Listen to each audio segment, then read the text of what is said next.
tey Ada dina bëre ak li nga xamante ne mooy conseil waaye dina bëre ak xel Ada tey dina jox respect pour ak doon li nga xamante ne mooy champion ci bis bi wala ba doon ci le verdict génn li nga xamante ni mooy tey ndam ci combat bi am na seen day xam waaye tey dal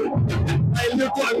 waaye defal na lépp bëre ak ñu ngi bëre comme li nga xamante ne mooy la lutte sénégalaise waaw boo xoolee yéen a combat yi gën a nekk waaw heure bi jël jàpp bi boo ko bëre waaye gën a yàgg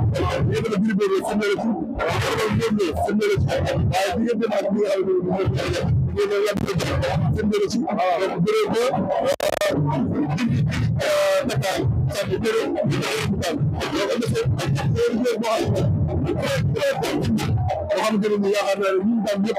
ci ñu doon daane dem na jëlee le 252 dem nga bëre moom ba tey jàppoo ngeen ba